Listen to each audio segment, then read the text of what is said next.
Olá, sejam bem-vindos a mais um Pode Estrelar. Hoje, um candidato super especial com a gente, nesse espaço para a gente conhecer a trajetória de todo mundo que faz a família 13 aqui. Catanho, muito obrigada por ter vindo. Muitíssimo obrigado pelo convite, né?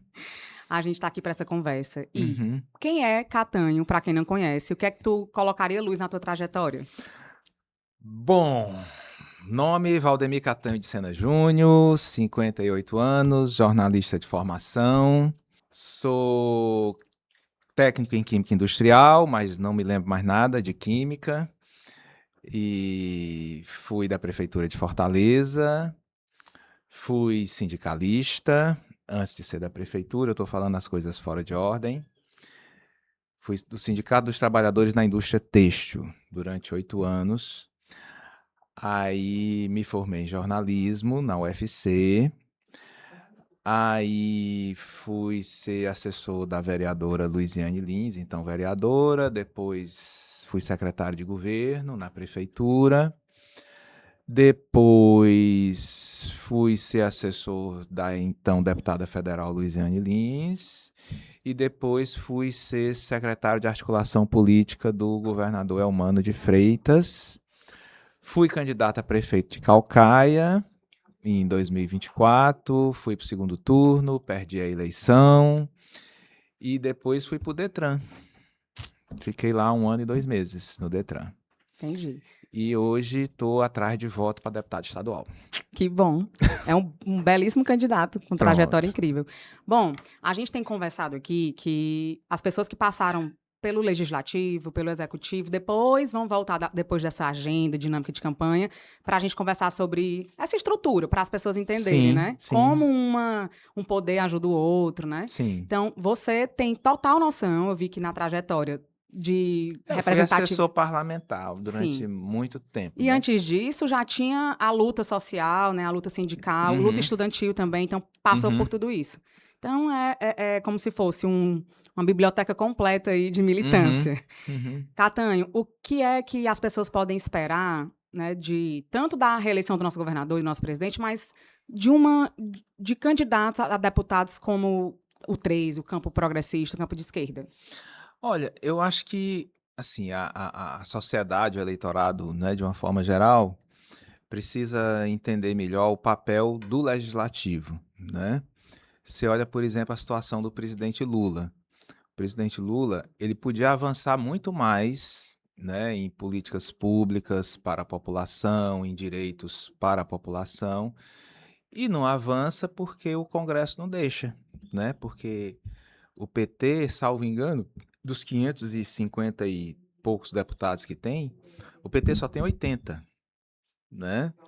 No duro, no duro, no duro, de partidos assim de esquerda, tem cento e poucos, né? Não chega a 20%, pouco mais de 20%.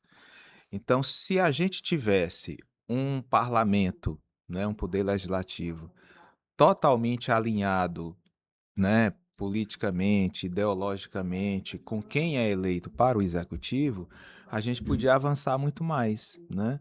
Essa mesma situação se reproduz no parlamento estadual, nas câmaras municipais, né? Porque é como se a população separasse o voto para o executivo, para o governador, para o presidente, do voto para o deputado, quando isso deveria ser casado, né? Se fosse casado, seria melhor para todo mundo, porque a gente avançaria mais, a gente teria mais coerência, né? Coerência entre o poder legislativo e o poder executivo naquilo que deva ser encaminhado de lei, enfim, daquilo que pode fazer o país avançar, o Estado avançar. Certo. Antes da gente continuar, vamos de número.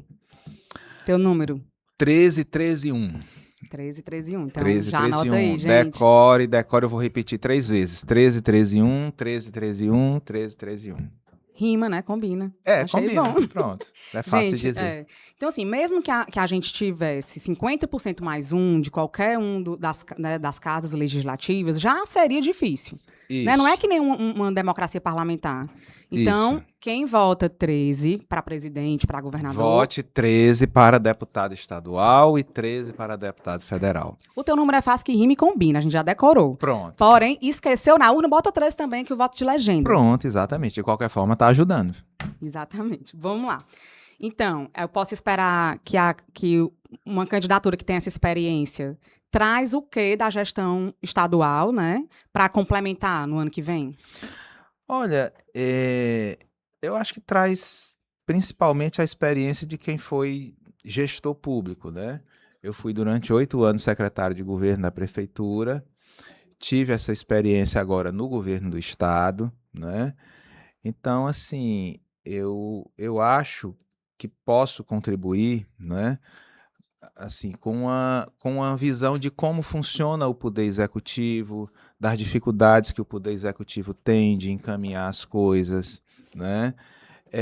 Com as relações que a gente construiu ao longo desses anos todos, né? A facilidade de procurar um secretário, uma secretária, né? O prefeito, o próprio governador, né? A facilidade de visualizar assim o caminho para solucionar determinados problemas, Uhum. né? Enfim, eu acho que eu posso dar uma contribuição de fato, né? Uma contribuição concreta para a população cearense de uma forma geral, né? E fazer um bom trabalho, né? E ajudar o Estado a se desenvolver, ajudar o governador Elmano a governar, né? A avançar mais nas políticas públicas de uma forma geral. Tá, vamos fazer uma linha do tempo, então. Misturando um pouco os governos federais, estadual, e também a gente tem um prefeito do PT. Então, acho que Ceará e Fortaleza têm esse contexto, né, de Uhum, importante. Então, Lula vem aí de um novo mandato de 3 anos e meio, o governador uhum. Emano também. E a gente vê algumas políticas públicas do governo federal, inclusive, que estavam, né, nem só paradas, mas estavam retrocesso nelas. E o governador Elmano, com 3 anos e meio, tem 80% das escolas em tempo integral já estabelecidas. A gente viu aí segurança, saúde. O Lula duplicou o número de médicos no programa. Então, que programas estruturais o PT pode avançar, continuar fazendo, que você acha importante? Vamos lá. Acho que a nível federal, programas estruturais, você fala, né? Eu acho que, eu acho que principalmente o investimento em educação, certo? É muito importante o investimento em educação, porque, assim, para o Brasil se tornar um país, vamos dizer assim, rico, rico no sentido de igualdade, né? Da maioria do seu povo ter uma condição de vida mais digna. Aí nós estamos falando deste povo ter um padrão de renda maior do que o que tem, né? A gente precisa desenvolver mais, né? A gente precisa produzir mais coisas do ponto de vista tecnológico, né? Outro dia eu estava conversando com um amigo. O Brasil não era para somente montar carro. O Brasil era para produzir o carro, A a tecnologia. tecnologia do carro, do veículo, né? A Coreia produz a tecnologia do veículo. A China aprendeu a produzir a tecnologia do veículo. Tanto é que hoje, no mercado mundial de veículos, a China está avançando, né, principalmente com carro elétrico. E a China se estrutura porque ela produz as tecnologias Isso, necessárias em todas as exato. áreas, né? Mas para produzir essa tecnologia, você tem que ter investimento em educação. Você tem que ter engenheiro, você tem que ter químico, você tem que ter físico, você tem que ter gente que saque de informática, enfim, de todas essas coisas, de todos esses conhecimentos necessários para que você faça aquela coisa, né? Porque assim, quando você apenas monta, estou dando o exemplo do veículo, Sim. porque um exemplo fácil da pessoa entender. Quando você apenas monta um carro, aquele trabalhador ele tem um padrão de remuneração, mas quando você produz, quando você tem a tecnologia, o padrão de remuneração aumenta, né? Quando você olha para a agricultura, o Brasil planta café, é um dos maiores produtores de café do mundo. Aí ele vende o café para a Europa, para a Alemanha, para a Nestlé, aí a Nestlé vende lá para cá com café, com Nescafé industrializado em cápsulas e tal, entende? Que é muito mais caro, né? Então, eu acho que isso do ponto de vista estrutural, é a coisa mais importante a se fazer, né? E para isso tem que ter educação. Você tem que ter gente formada, gente capacitada a trabalhar nessas coisas, a pesquisar, né? Nós estamos aqui, por exemplo, o Estado trazendo data centers e tal, O ITA. o ITA, né? Já são investimentos feitos para isso, não é? Uma coisa é a pessoa ir trabalhar no data center de porteiro, de vigilante.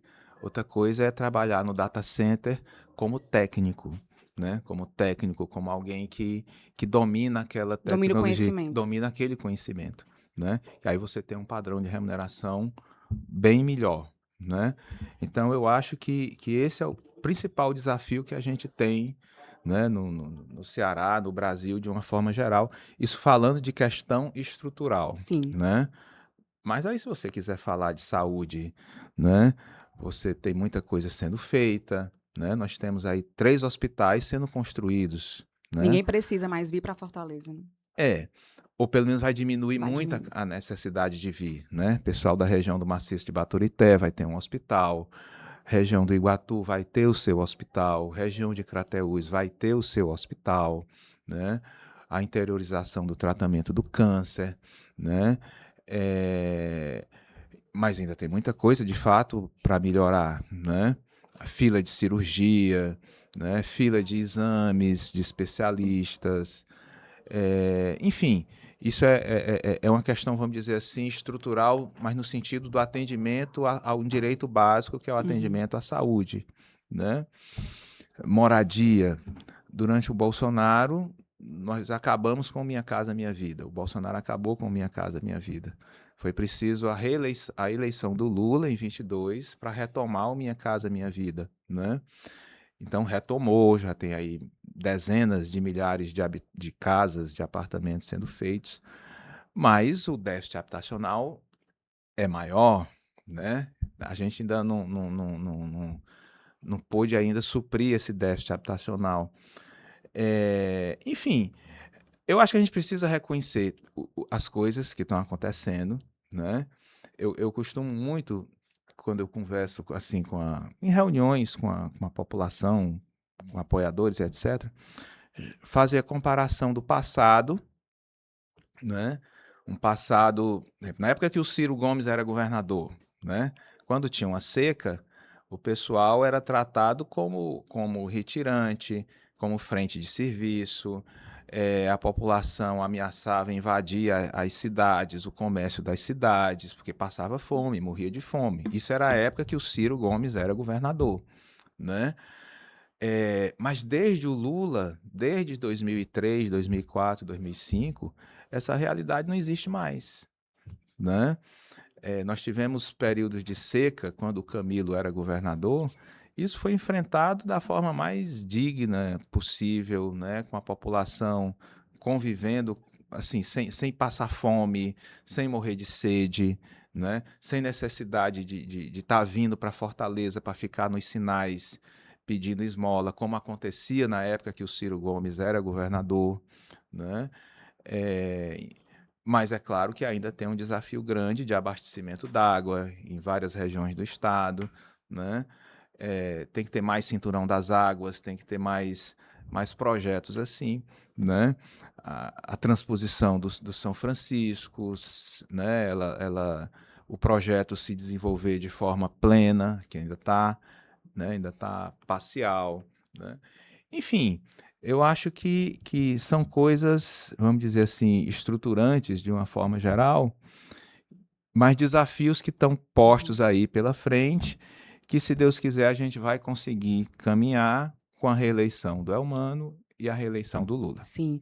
Eu fico pensando, sempre trazendo para um lugar mais objetivo de pensamento, né? O que seria de determinadas populações como a cearense se tal projeto acabasse hoje? Né? Amanhã, se o Ceará Sem Fome Não, acabasse, já tinha gente que não ia ter o que comer. isso, acaba o Ceará Sem Fome, acaba o Bolsa Família, acaba, vamos, sei lá, o Farmácia Popular. Vai minando, né? É, A que dignidade. foi o que aconteceu quando o Bolsonaro ganhou em 2018, né? Então, assim, o povo sofreu muito. Eu acho que o povo deve se lembrar daquelas cenas, né, da população indo atrás de caminhão de lixo, de frigorífico, né, pegando osso no meio da rua, disputando o pedaço de osso no meio da rua, né? Então, isso a gente não vê mais. Não estamos vendo mais esse tipo de cena, né? Então, mudou muito, entendeu? O PT fez muito bem ao Ceará e ao Brasil. Eu acho que isso é o que a gente precisa afirmar muito. Bom, é isso. Então, pensando do ponto de vista dessa linha, né, de atuação entre os poderes, o Catanho passou para a prefeitura, Uhum, né, de Fortaleza, que é uma capital. Catanho passou pelo governo do estado e conhece e também desenvolve as ações em níveis estaduais e municipais do governo federal, uhum. né? Então, aí a importância desse contexto de gestão do PT é correto. A sensação que a gente tem é que fecham elos. Sim, Quando a gente tem o Lula, o Elmano, uma sim. prefeitura petista que no interior também temos, Uhum, né? E esse legislativo junto. Então, o deputado, a deputada, ele percebe ele a lei orçamentária, também contribui, vota e fiscaliza e executa junto. uhum. Então, vocês estão junto com o governo do Estado, junto com o governo federal, olhando mais de perto as comunidades, é isso? É isso e um pouco mais também, né? Vamos pegar, por exemplo, pegar um exemplo de coisa em curso, Tá, né? Desde a eleição de Calcaia, da campanha prefeito de Calcaia, eu passei a ter contato com a questão de crianças autistas, sim, certo? Me parece, assim, eu não sou da sim, área, mas a impressão que dá é que teve, tipo assim, uma explosão de de diálogo. casos, né? De diagnósticos e de famílias com crianças autistas. Então, assim, o que que dá para identificar hoje? Da necessidade, né, do poder público de uma forma geral, aí não é só prefeitura, não é só estado, não é só União, né, de montar uma rede de atendimento para essa situação, que aí inclui atendimento para as crianças, atendimento do ponto de vista terapêutico e educacional, e atendimento para as mães. Você tem muitas situações que o pai dessas crianças vai embora e a mãe fica só, né? Aí fica vivendo de BPC. Aí você tem uma situação aqui e acolá que corta o BPC de alguém, né? Aí você tem a questão da medicação das crianças, às vezes tem, às vezes não tem. Então, assim, eu estou falando de uma situação, de uma necessidade de política pública que precisa ainda ser desenvolvida, certo? Eu entendo que é papel do parlamentar pensar esse tipo de coisa, Porque ele identifica, porque né? ele identifica, ele tem condição de discutir com os poderes executivos de uma forma geral, né? Convidar De técnicos, né? chamar atenção para a questão, né? E tentar contribuir na melhoria dessa rede de atendimento disso, né? Isso para falar de um caso concreto, né? Ou essa, sei lá, uma coisa que passou a ter muito mais atenção da sociedade nos últimos anos do que tinha antes, né? Que é a coisa da causa animal, como o pessoal chama, né?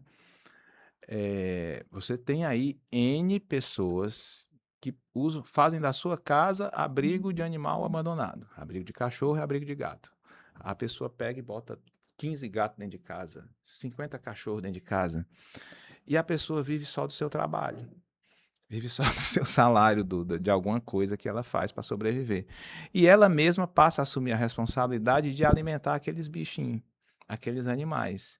Só que ela não aguenta. Uma hora a conta chega, né? Não, ela não aguenta, entendeu? Ela não aguenta com ração, ela não aguenta com negócio de veterinário, entende? De Manutenção, né? manutenção e tal. Então isso vai virando uma bola de neve na vida daquela pessoa, né? E de quem está no entorno dela e tal, e tal, e tal, e tal, né? O governador Elmano criou a Secretaria acho que chama assim, Proteção né? animal, né? Proteção Animal, que é uma coisa inédita, Foi o primeiro né? estado? Acho que foi o primeiro estado, né? A criar isso. está iniciando uma política pública de executar, né, nesse sentido de ração, de não sei o quê, de apoio aos abrigos e tal. Mas como é uma coisa que está começando, naturalmente não nasce completa. É evidente que não É uma nasce completa, construção. é uma construção, né? O governo federal me parece que tem alguma coisa que foi criada, né, a nível federal, dentro lá do Ministério do Meio Ambiente, tem lá uma coisa que foi criada para dar atenção a Uhum. isso, mas isso ainda é uma coisa que pega muito pouca fatia do orçamento federal, né? Será que está adequado, né? Será que está adequado? Enfim, eu acho que é função do parlamentar prestar atenção nessas coisas e tentar melhorar, né? Tentar melhorar, tentar pensar, né? Então, o deputado é interdisciplinar. Se ele quiser, ele é. Entende? Catan, e sobre segmentos sociais, aí você falou aí também de uma parcela da população, por exemplo, de autistas, né? De famílias Uhum. e pessoas autistas. Eu sei que você tem uma trajetória também de contribuição de juventude, também tem uma parcela de contribuição na causa das mulheres. Como é que está isso dentro do teu DNA de proposta de mandato? Eu acho que tá dentro, né? Tá dentro, porque no final Eu das. sei que você sempre foi próximo de Sim, grupos de sim. segmentos sociais. Sim, né? Eu tenho uma trajetória de militância de esquerda, socialista Coletivo. e coletiva e etc. Nós sempre lutamos pela igualdade, para que ninguém, né, viva explorado, oprimido ou discriminado, né? Isso tem a ver também com políticas públicas, diretamente, né? E são questões políticas, né? Se uma mulher morre porque o marido não aceita o fim da relação, isso é um problema político, né? Se um jovem é expulso de casa porque se assume gay, isso é um problema político, não é? Se um jovem negro entra numa loja, num shopping e é acusado de estar roubando, entendeu? Só por conta da aparência dele, isso é um problema político, isso é racismo, né? Enfim, então são questões que a gente tem que ter preocupação com todas elas, né? E ter política pública para cada uma delas, né? E ter ação concreta para cada uma delas, para que essas coisas Uhum. deixem de existir, E quando você né? fala que tem que ter uma política pública, também pode partir do parlamento essa proposta. Sugestões, olha, vamos fazer assim, vamos fazer assado, isso aqui tu podia fazer diferente e tal, né? É papel do parlamentar, é sempre tentar melhorar aquilo que o executivo vem fazendo, ou propor alguma coisa que não vem sendo feita de jeito nenhum, Uhum, né? entendi. O que é que você destacaria do Detran nesses últimos tempos? Olha, eu acho que principalmente a CNH Popular, né? CNH Popular é um programa que começou ainda no governo do governador Cid Gomes, né? Passou pelo governador Camilo e agora na gestão do Elmano, a gente, quando no período que a gente esteve no Detran, nós tentamos ampliar mais, né? Diversificar mais. Nós saímos de 25 mil pessoas atendidas para 35 mil nessa última edição. Procuramos atender públicos vulneráveis específicos, né, como jovens universitários, né, pobres, mulheres vítimas de violência com medida protetiva, população quilombola, população indígena, né, surdos. Enfim, procuramos diversificar o programa em relação às populações mais vulneráveis e, ao mesmo tempo, ampliar, né? Atendemos todos os 184 municípios e iniciamos também um programa, vamos dizer assim, derivado da CNH Popular, que é o ABC Detran, né? Que é carteira de habilitação gratuita para pessoas pobres que têm dificuldade de leitura, Sim, né? muito Que deve interessante. estar começando agora em agosto, ainda este mês, deve Sim. estar sendo iniciado. Bom, então vamos falar então da nossa chapa Uhum. maravilhosa. 13. Bom, a gente viu aí o estado do Ceará passando Cid, Camila, a Isolda esteve no governo, agora o governador Elmano vai ser reeleito, e temos as candidaturas, né, do partido para deputados e deputadas, e temos nossos senadores, que é o senador Cid e a senadora Luiziane. Qual é a expectativa para essas duas vagas? Esse ano são 2 vagas, tá, gente? Inclusive eu quero aqui aproveitar e chamar a atenção para os nossos companheiros e companheiras petistas, que nós temos que lutar para eleger os 2. Nós não podemos lutar para eleger só um. Eu estou falando isso porque eu já ouvi aqui e acolá alguém falando uma coisa assim, eu vou votar só na Luiziane, não sei o quê, porque eu não gosto do Cid, porque o Cid falou isso, aquilo. Isso tá errado, certo? Tá errado. O senador Cid Gomes é um senador que foi da base do governo Lula, ajudou o presidente Lula a governar, né? Apoiou todas as medidas importantes e fundamentais do governo Lula, é um aliado importantíssimo, e nós não podemos dar uma vaga para a direita. Exato, entendeu? E é um ciclo muito grande, 8 anos. Isso, nós não podemos dar uma vaga para a direita. Nós temos a oportunidade com essa chapa de tomar a vaga que a direita conquistou em 2018 com a eleição do Girão, entendeu? Então, assim, nós temos que lutar até o fim para ter as 2 vagas, eleger a Luiziane e eleger o Cid. Não importa qualquer antipatia que se tenha com um ou com o outro, porque a Luiziane não sei o que fez isso ou falou aquilo, ou porque o Cid fez isso ou falou aquilo, não importa, certo? Nós temos que trabalhar para eleger os 2, né, para dar ao presidente Lula uma correlação de forças melhor no Senado Federal. Para ele arrasar nesse mandato. Exatamente. Talvez seja o último mandato. E fazer um 4º mandato melhor do que todos os 3 anteriores. Já é um líder mundialmente reconhecido, será ainda mais. Pronto, exato. Vamos de número de novo? 13-13-1. O meu número é 13-13-1, por favor, se lembre sempre. 13-13-1 na hora de votar. 13-13-1. Cabé é tão inteligente que eu não consigo pegar ele no pulo. A gente tinha muito mais o que conversar. Agora, só a introdução. Gente, eu vou puxar desse homem, viu, depois dessa campanha, porque ele tem muita agenda. Mas depois dessa campanha, a TVPT, que é o Catanho aqui direto, para contar histórias longas, para contar o PT aqui, do tempo do Bumba, tá certo? Okay. Mas muito obrigada por estar aqui. Esse estúdio é seu também, né, Danilo? Danilo aqui arrasando na coordenação do estúdio da TVPT. E é isso, esse é um pódio estrelar maravilhoso, Catanho, 13-13-1. Se você falar várias vezes o número rima, não dá pra esquecer. Não dá pra esquecer. Eu vou repetir de novo, viu? 13-13-1. É isso. Então vamos lá. É isso. Obrigada. Tchau. Tchau, gente.